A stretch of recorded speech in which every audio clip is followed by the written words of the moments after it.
दोस्तों, ये कहानी रामायण पर आधारित है और देवी अहिल्या की कहानी है। दोस्तों, आपने रामायण सीरियल में देखा भी होगा कि देवी अहिल्या वन में एक जगह पर एक शिला के रूप में पड़ी हुई थीं। दरअसल दोस्तों, उनके पति ऋषि गौतम ने उन्हें श्राप दे दिया था और तब से देवी अहिल्या पत्थर के रूप में वन में एक स्थान पर पड़ी हुई थीं। दोस्तों, प्लीज़ इस चैनल को सब्सक्राइब करके मुझे सपोर्ट करने की कोशिश करें। धन्यवाद। ऋषि गौतम ने अहिल्या को श्राप देते वक्त उन्हें बोला था कि श्री राम जब इस वन में आएंगे और वह जब तुम्हें अपने चरणों से स्पर्श करेंगे तब तुम वापस अहिल्या देवी के रूप में प्रकट होगी। अब दोस्तों, देवी अहिल्या तो पत्थर के रूप में वन में थीं और इधर अयोध्या में श्री राम का जन्म हुआ और वो धनुर्विद्या सीखकर जब बड़े हुए तो एक बार ऋषि विश्वामित्र, जो कि श्री राम के गुरु थे, अयोध्या में आए और राजा दशरथ से बोले कि हे राजन दशरथ, वन में राक्षसों एवं राक्षसियों ने ऋषि मुनियों के परिवारों का जीना मुश्किल कर रखा है। अक्सर राक्षस ऋषि मुनियों के आश्रम में घुस जाते हैं और उसे तहस नहस कर देते हैं। राक्षसों ने इतना ज़्यादा उत्पात मचा रखा है कि ऋषि मुनि बहुत व्याकुल हो गए हैं। अब हमें उन राक्षसों का वध अवश्य ही करना चाहिए।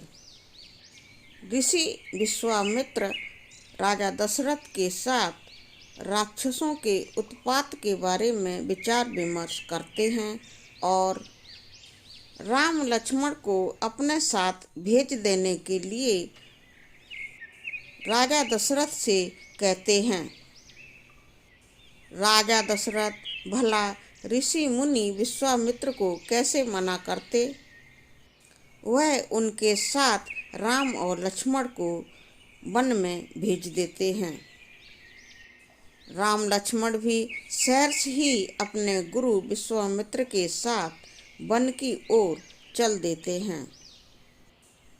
ऋषि विश्वामित्र उन्हें राक्षसों को मारने के लिए वन में ले जाते हैं। राम और लक्ष्मण विश्वामित्र की आज्ञा से वन में राक्षसों का संहार करते हैं और ऋषियों को सुरक्षित करते हैं। ऋषि मुनि बहुत खुश होते हैं और उन्हें आशीर्वाद देते हैं।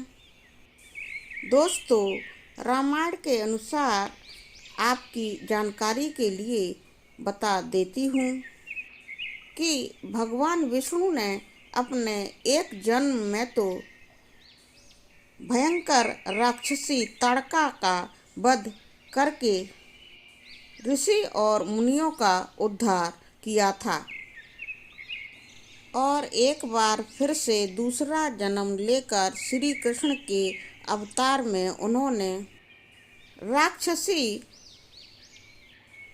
पूतना का भी वध किया था और श्री कृष्ण के रूप में ही उन्होंने गोकुल वासियों को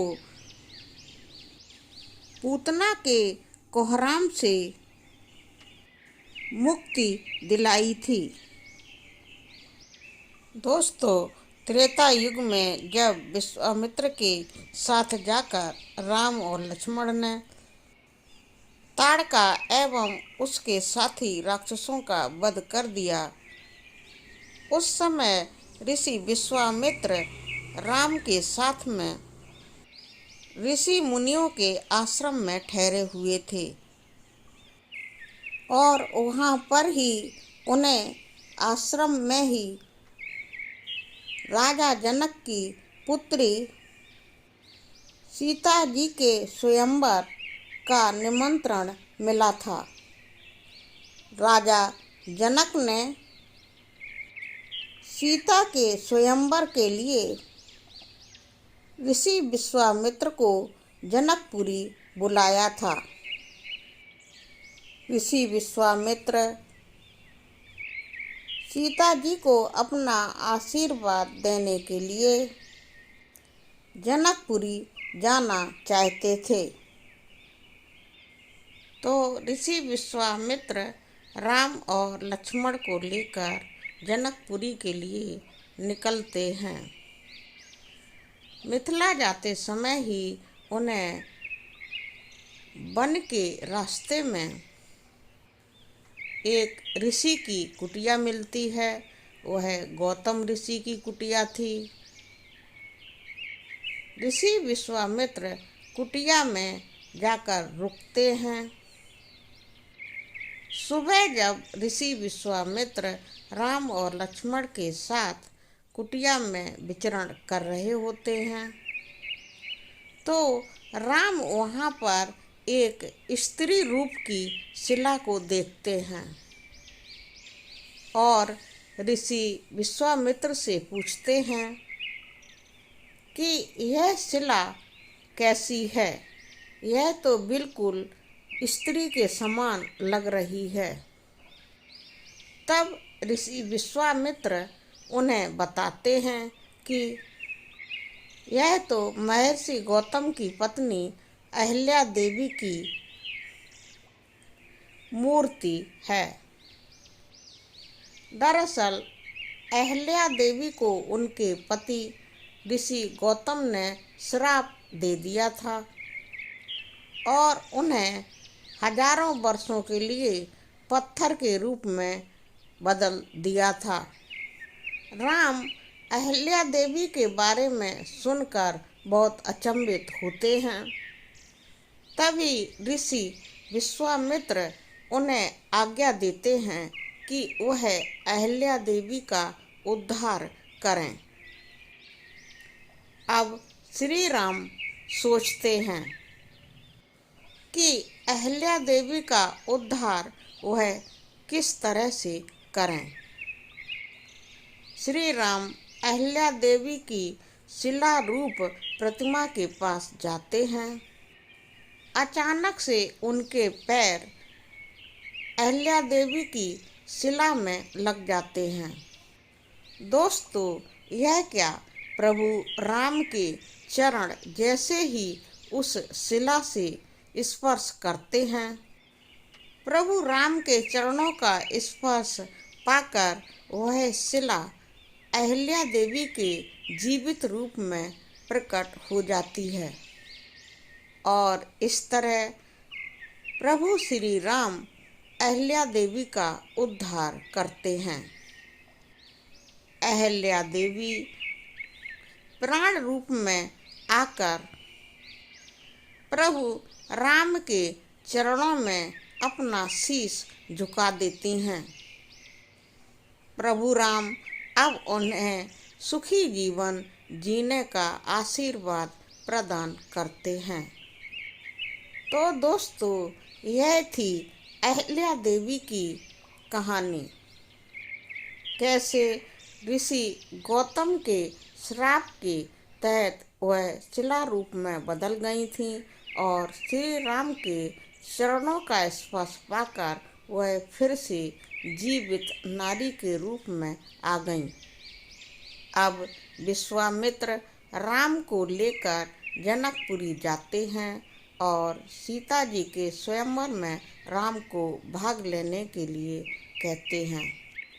राम सीता जी के यहाँ शिव के धनुष को तोड़कर सीता जी से विवाह करते हैं और इसके बाद ऋषि विश्वामित्र राम, सीता और लक्ष्मण जी को लेकर अयोध्या वापस आ जाते हैं। अयोध्या में राजा दशरथ एवं उनके राज परिवार के सभी लोग राम और सीता का स्वागत करते हैं। तो दोस्तों, ये थी अहिल्या देवी की कहानी। आपको यह कहानी कैसी लगी, कमेंट सेक्शन में लिखकर आप अवश्य ही हमें बताइए। वीडियो को लाइक एवं शेयर कीजिए। चैनल को सब्सक्राइब करके प्लीज़ हमें अवश्य ही सपोर्ट कीजिए।